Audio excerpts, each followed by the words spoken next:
Finalmente, vamos então incluir a instrução de jump no nosso datapath e observar o que acontece durante a sua execução.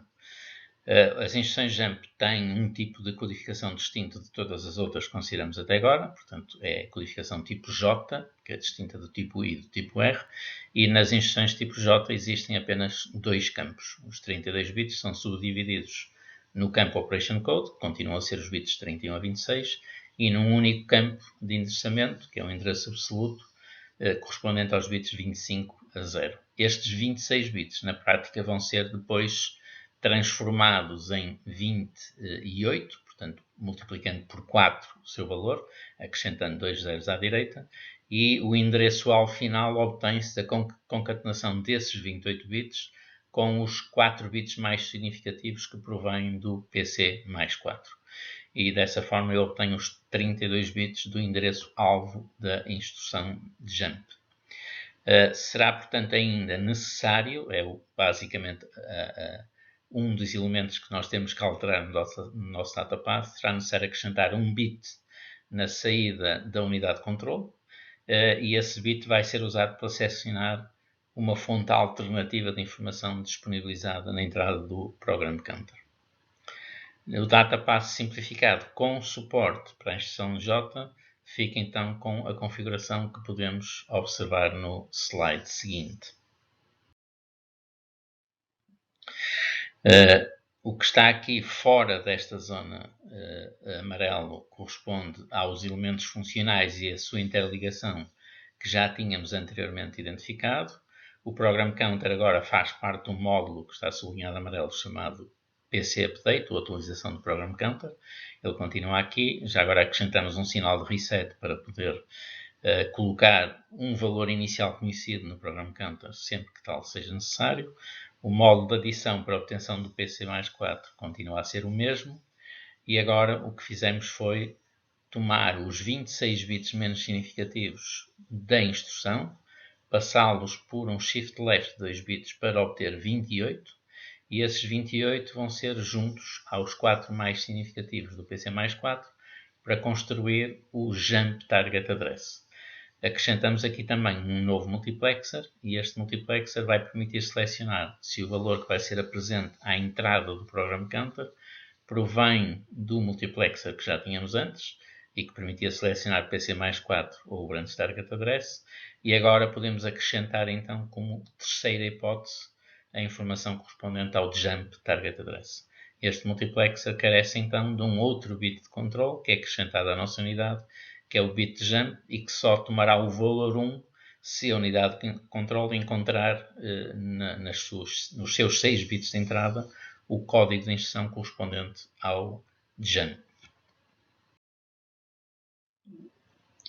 Do ponto de vista da sua execução, temos basicamente só dois passos, digamos assim. A instrução vai ser lida, vai ser calculado o valor do PC mais 4, isso acontece como sempre em todos os casos. Vão ser determinados os sinais de controle a partir do Operation Code, e o novo valor do Program Counter é obtido a partir dos 26 bits menos significativos da instrução.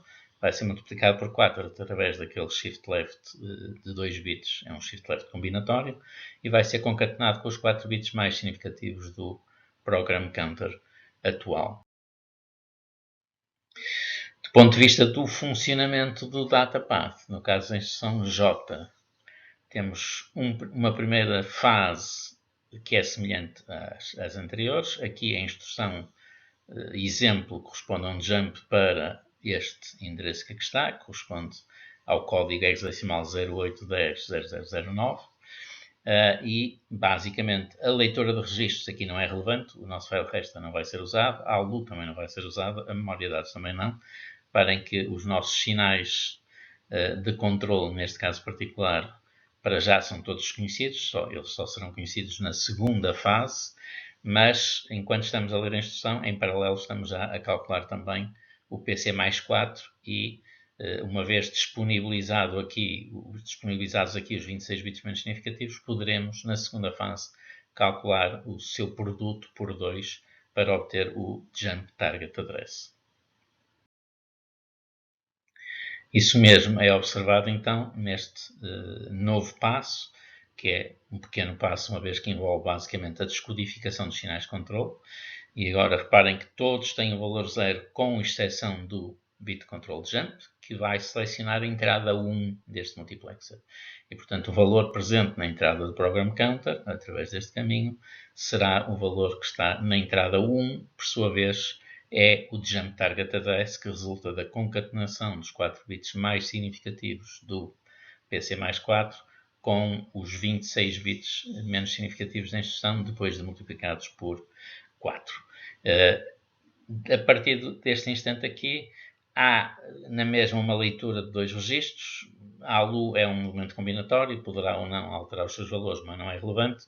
E, portanto, do ponto de vista da conclusão da instrução, eu diria que neste instante está tudo pronto para poder concluir a instrução.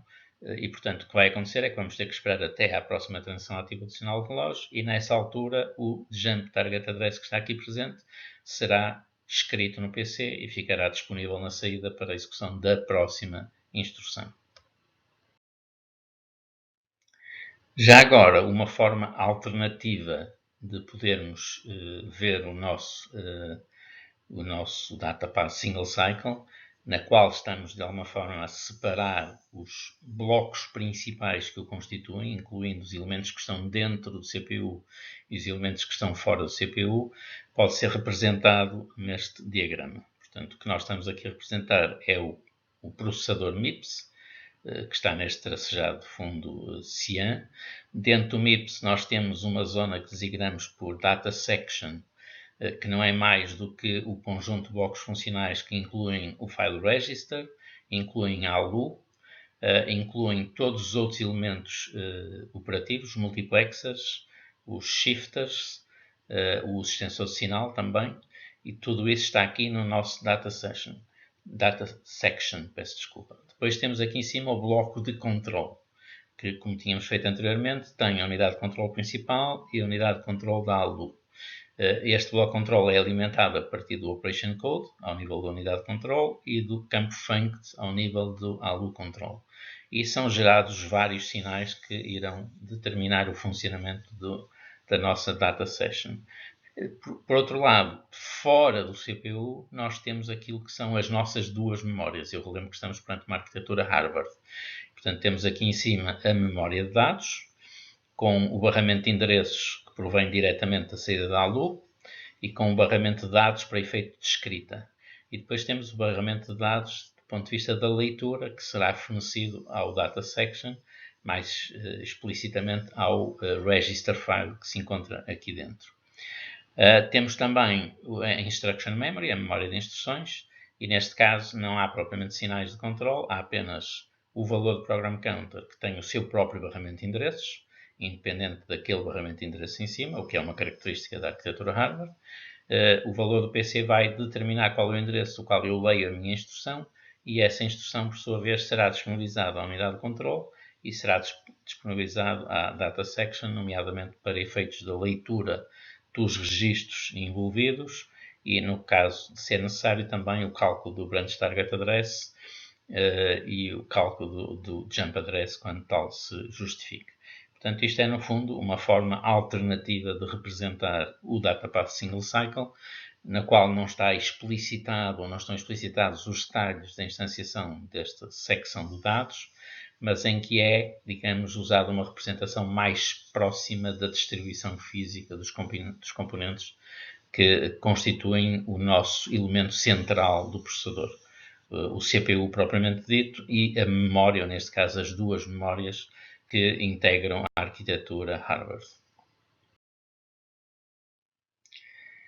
Na posse que temos agora de toda a informação relativamente não só à estrutura do Datapath Single Cycle, mas também à forma como ele funciona, podemos então dar agora um exemplo na qual vamos tentar interpretar um conjunto de informação com vista a obter a resposta a uma pergunta específica. Portanto, no fundo, nós temos aqui um problema, que poderia ser um problema dado no contexto de um exame, por exemplo, um exame teórico-prático, na qual queremos obter um conjunto de respostas. Na realidade, há uma resposta final, mas para isso temos que seguir uma sequência de passos.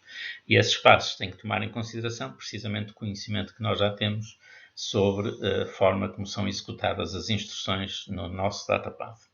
O problema então é o seguinte, de acordo com o enunciado que aqui está, admitimos que se vai iniciar o instruction fetch de uma instrução que está apontada pelo registro $PC, ou seja, a instrução que está armazenada no endereço que é apontado por PC, admite-se neste caso que o conteúdo do program counter será 0x00400024, e portanto, se vocês estão lembrados no contexto, por exemplo, do Mars, isto corresponde ao endereço do segmento de texto, segmento de código, digamos assim. Vamos admitir também que neste instante em que se vai iniciar a instruction fetch, o conteúdo dos registros do CPU que são relevantes para este problema e o conteúdo da memória de dados é o que está indicado abaixo nas tabelas. E, portanto, o que nós temos basicamente, do ponto de vista dos registros do CPU, só estamos interessados num conjunto de 4 registros. Esses registros são o registro Program Counter, que, como está indicado no enunciado, tem atualmente o valor 00400024. Temos ainda o registro 3, o registro 4 e o registro 5, com os conteúdos que estão aqui indicados. Depois temos duas secções de memória. Esta secção de memória, uma pequena parte da memória, corresponde à memória de instruções e, portanto, contém, nomeadamente, o endereço onde está armazenada a próxima instrução que vai ser efetuada, que é o endereço 400.024, que é exatamente o conteúdo do Program Counter. Aqui nesta outra tabela temos uma parte que é uma pequena secção da memória de dados. Se estão lembrados, a memória de dados começa no endereço hexadecimal 1001.0000 e, portanto, isto é claramente um conjunto de endereços da nossa memória de dados. A pergunta colocada por este problema é qual será o conteúdo dos registros, neste caso os registros estão aqui indicados, após a execução da instrução que está armazenada no endereço para o qual aponta o nosso Program Counter. Como é que eu abordo este problema e como é que resolvo e obtenho a solução final? No fundo, eu tenho que seguir o raciocínio correspondente à execução de uma instrução. Vou ter que identificar qual é a instrução, mas antes de mais nada eu tenho que ir ler o seu código, instruction fetch. Okay? O instruction fetch faz-se então com base no endereço que está armazenado no PC. É esse endereço que é disponibilizado no barramento de endereços da memória de instruções. E, portanto, na prática, isso significa que eu vou ter que ler ao endereço 400.024 o seu conteúdo. E o conteúdo que está lá armazenado é 8C A30024. E, portanto, isto é o código máquina da instrução que vai ser executada. Esse código máquina, nós podemos passá-lo aqui para baixo, 8C A30024, e temos agora que fazer um trabalho de disassembly, ou seja, obter a instrução assembly que corresponde a este código máquina. Isso é um tipo de exercício que também já fizemos numa aula anterior. Como é que nós vamos fazer isso? Primeiro, vamos transformar esta representação hexadecimal na sua representação em binário. E, portanto, o que temos aqui em baixo é o conjunto de 32 bits que corresponde ao valor hexadecimal 8CA30024. Se olharmos para os 6 bits mais significativos, torna-se imediatamente aparente que isto não é uma instrução tipo R, porque uma instrução tipo R implicaria ter 6 bits a 0, o que não é o caso. E, portanto, significa que isto será ou uma instrução tipo J ou uma instrução tipo I. Claro que para poder distinguir entre uma e outra eu teria que conhecer os valores dos operation codes. Neste exemplo, neste slide, isso não é fornecido, mas eu posso já indicar que o que está aqui não é um jump, e se não é um jump, isto é necessariamente uma instrução codificada de acordo com a codificação tipo I. Portanto, não é R, não é J, só sobra o I. E se é o tipo I, significa que eu tenho 6 bits para o Operation Code, 5 bits para o campo RS, 5 bits para o campo RT e 16 bits para o valor imediato. E, portanto, eu posso já com cores separar cada um desses subcampos. O meu Operation Code vai ser 23, como estamos a ver. O campo RS contém o endereço 5, o campo RT contém o endereço 3 e depois temos aqui um offset que em hexadecimal corresponde ao valor 24. este 23 que aqui está, na prática, indica que isto é uma instrução load word. E se é uma instrução load word, então significa que o registro que está aqui entre parênteses terá que ser o registro cujo endereço está no campo RS, que é o registro 5. Logo, isto é um load word que vai buscar o endereço de referência ao registro 5, que lhe vai somar um offset que em hexadecimal é 24, e o valor lido da memória que se obtém da soma destes dois elementos será escrito no registro que está identificado no campo RT. E, portanto, será o registro cujo endereço é 3. Logo, a instrução em assembly será load word para o registro LR3 do conteúdo de memória que se obtém somando 0x24 com o conteúdo do registro 5.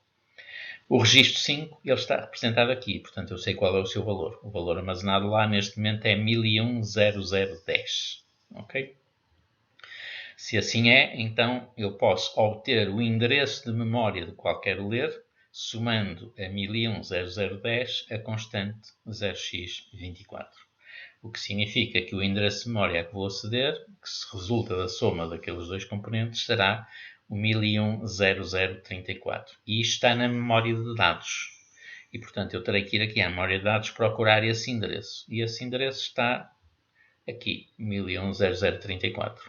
O conteúdo deste endereço é A0, FC, F3, F0. O que é que esta instrução vai fazer? Vai ler este conteúdo e irá concluir-se escrevendo no registro destino, que é o registro 3, o valor que leu da memória.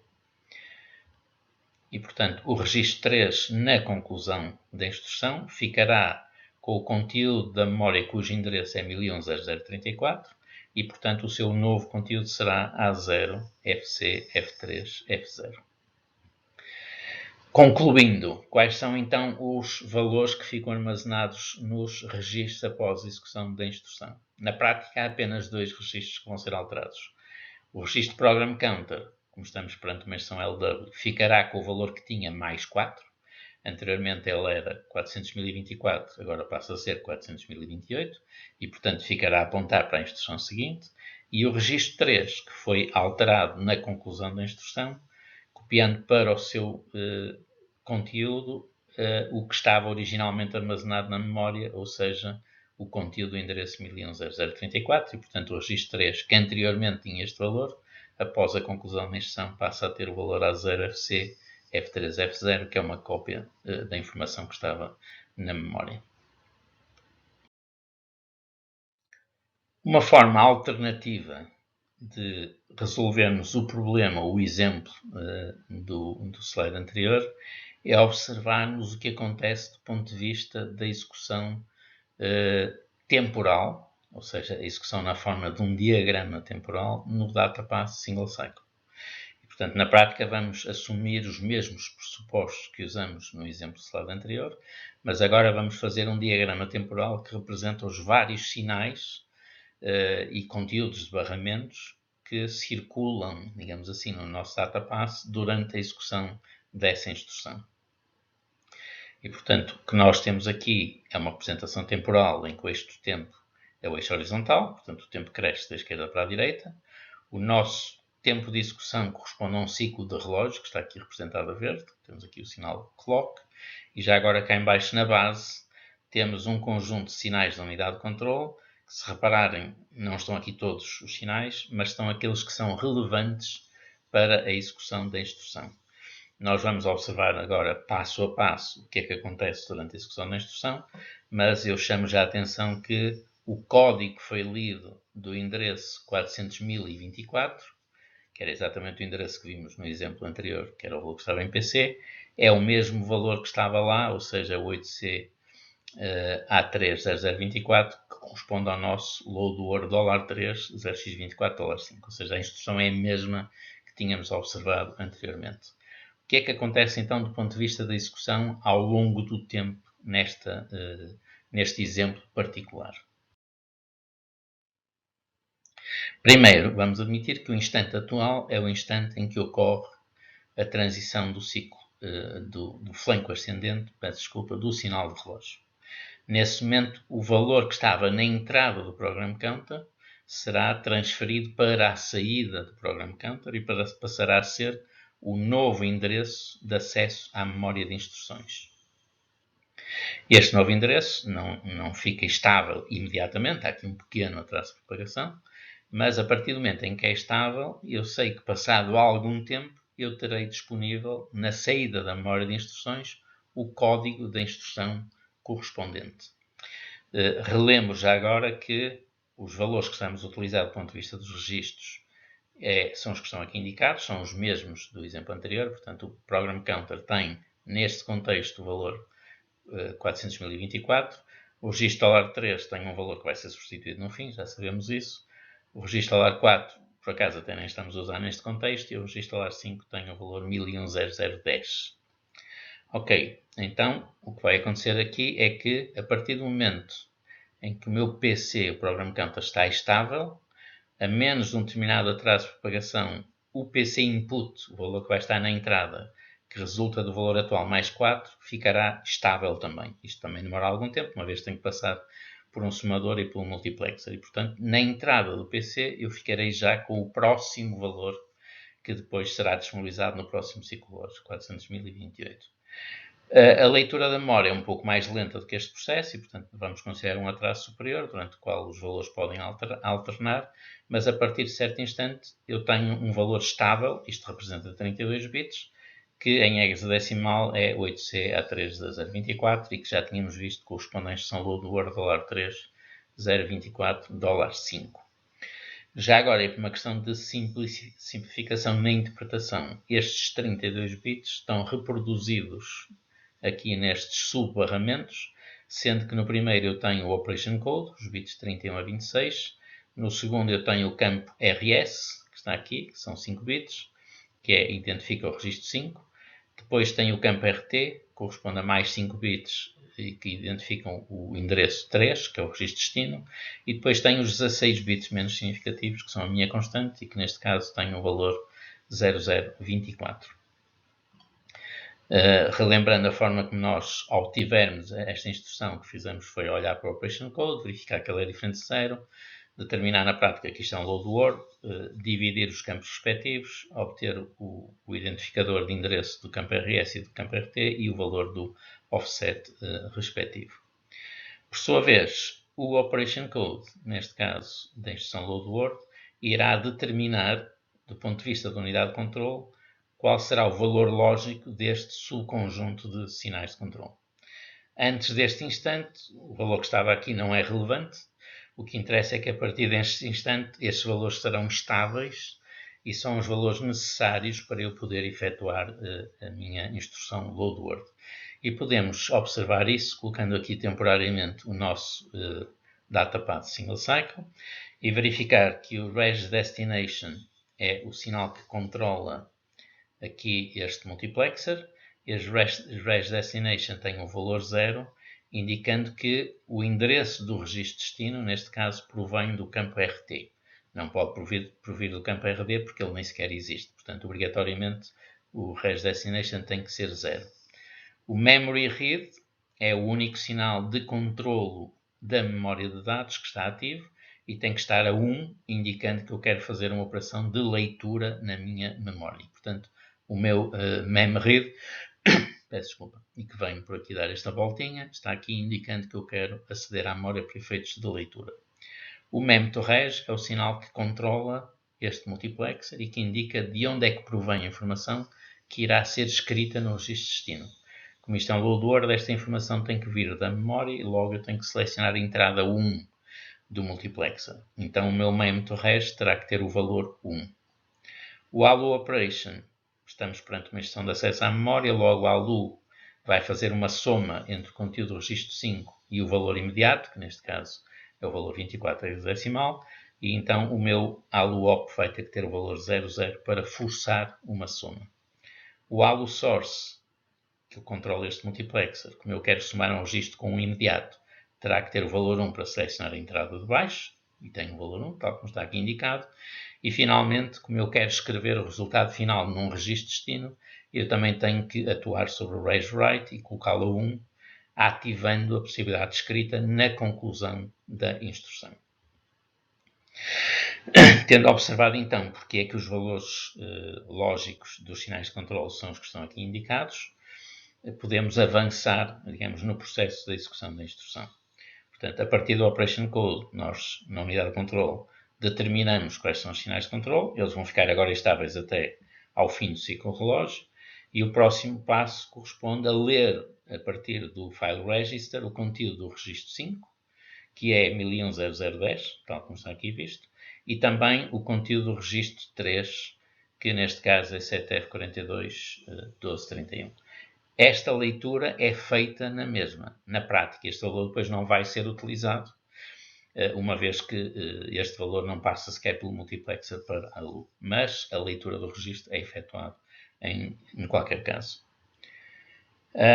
O facto de eu no ALUOP ter indicado que quero fazer uma soma na ALU vai determinar que será somado na ALU o resultado que é obtido a partir do primeiro registro, que é o registro 5, que tem o valor 1001.0010, com a constante da instrução, que é 0x24.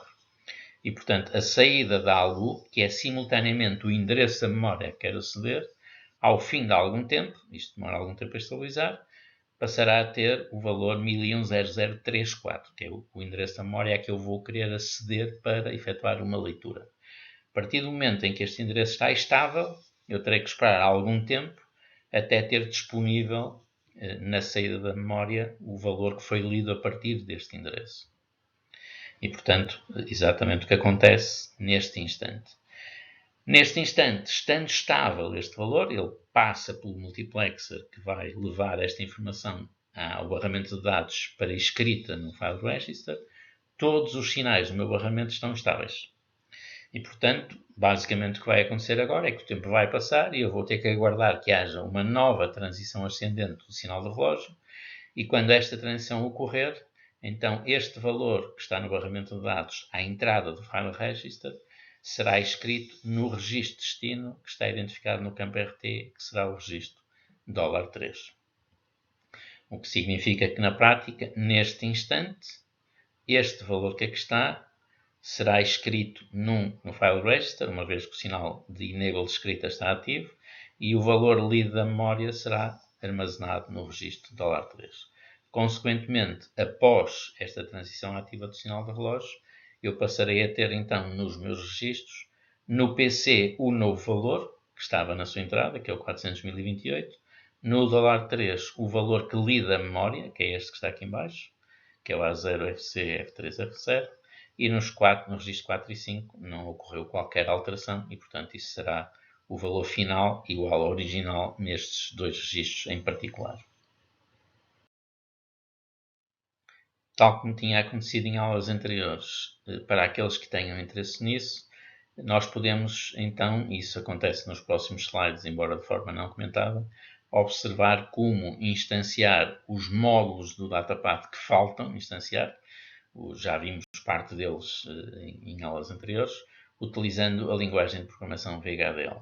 Em particular, estão descritos a instanciação da unidade de controle da ALU, que é combinatória, como já vimos, a unidade de controle principal e aquele bloco que observamos com a atualização do PC na versão completa, que é responsável por calcular o PC mais 4, calcular o branch target address, calcular o jump target address e selecionar em função dos sinais de controle da unidade de controle principal, qual é o valor que será apresentado na entrada do Program Counter. E com isto me despeço por hoje, até à próxima aula.